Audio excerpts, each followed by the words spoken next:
Ұялы телефоныңызға жол ережесін бұздыңыз деген хабарлама келді. Артынша мән-жайды біліп хаттаманы тексердіңіз, бірақ бұл заң бұзушылыққа сіздің қатысыңыз жоқ екені анықталды. Ендеше мұндай жағдайда не істеу керек және негізсіз келген айыппұлды қалай жоюға болады?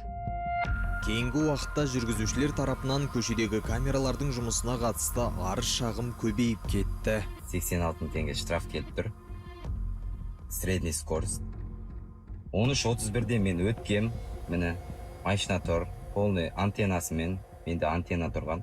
Антеннамен өтем, мен камерадан өтем. Екінші средний скорость өлшейтін камераға келем. И бұл камерада басқа фото тұр. Антеннам жоқ, мысалы. 13:35-де өткенсің дейді. 4 минутта штраф жіберіп тұр, 86.500 теңге. Көлік иелері айыппұл негізсіз салынып жатыр деп наразы болып отыр. Олардың айтуынша қауіпсіздік белдігін тақса да, жылдамдық режимін сақтаса да, камералар арқылы хабарламалар келген. Тіпті қозғалыс кезінде ұялы телефон қолданбасақ та, айыппұл арқаладық деп жүргендер бар. Келеңсіз жайтқа тап болғандардың бірі Елорда тұрғыны Ринат Утев. Мен Шәмші Қалдаяқ көшесімен 64 км/сағатпен келе жатқанда маған 72 км/сағатпен келдің деген айыппұл келді. Бір апта өткеннен кейін бірақ келді. Сосын мен өз-өзіме күмәнданып, қалай ол деп регистраторымды қарасам, регистраторымды 64 км/сағатпен өттім. Менің бортовой компьютердің жылдамдығы, регистратордағы жазылған жылдамдық бірдей болып келеді. Неге десеңіз, ол өткен компьютердің өзінен тікелей алып отқан жылдамдық.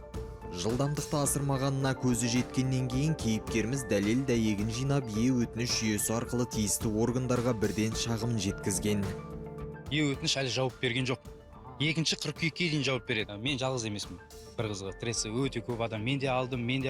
Бір апта өткеннен кейін бірақ штраф келіп отыр.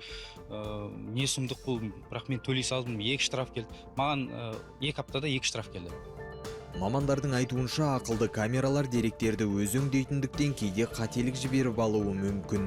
Әсіресе қолайсыз ауа райында немесе көліктің мемлекеттік нөмірі анық көрінбеген сәтте мәселе туындайды екен. Сондықтан заңгерлер айыппұл келсе, оны бірден төлеп тастамай, құжатты толық оқып, зерттеп шығу керек дейді. Хаттамадағы деректермен келіспесеңіз, заң бұзбағаныңызға сенімді болсаңыз, арыз жазып, құқығыңызды қорғай аласыз. Ең бастысы, айыппұл салынған күннен бастап немесе құжат қолыңызға тигеннен кейін 10 күн ішінде шағым түсіріп үлгеру керек.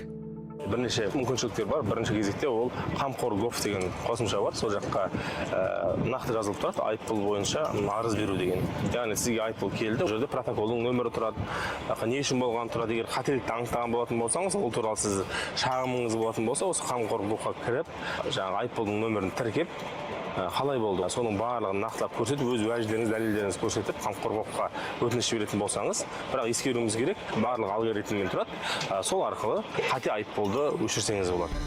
Өтінішпен қамқор gov-тан бөлек жергілікті әкімшілік полиция басқармасына барып өтініш жазуға, кол орталықтарға хабарласып көмекке жүгінуге болады.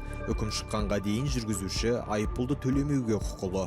Атап өтер жайт ұялы телефон, қауіпсіздік белдігі, жол таңбалары мен жолақтарға қатысты туындаған даулы жағдайларда дәлел жеткілікті болса шешу өте жеңіл, ал жылдамдыққа қатысты мәселеде күрделірек. Бейнежазбаны алып келеді. Біз көріп отырмыз видеорегистраторда 69-68 сергек камералар арқылы сертификатталған. Бұл жерде 72-70, яғни белгіленген жылдамдықтан асырып кету фактілері болып жатыр. Екі жақтан сәйкестік келмегенде біз сұрау жібереміз сергекпен айналысатын компанияларға. Сұраудың нәтижесінде бізге келетін болса, ешқандай ақау болған жоқ. Бір қалыпты жұмыс істеп тұр, онда нұсқаманы төлеу қажет болады. Құқық бұзушылықты тіркейтін камералар дәлелі басым болып табылады. Әділетсіздікті байқаса, жүргізуші құқығын қорғау үшін заңгер көмегіне де жүгіне алатынын естеріңізге саламыз. Айта кетейік, Елордада жол қозғалысы ережелерінің сақталуын бақылайтын 7000-ға жуық камера бар. Құрылғылар заң бұзушылықтың 10-нан астам түрін анықтай алады. Мәселен, биыл олар Астанада 808 мыңға жуық әкімшілік құқық бұзу дерегін тіркеген.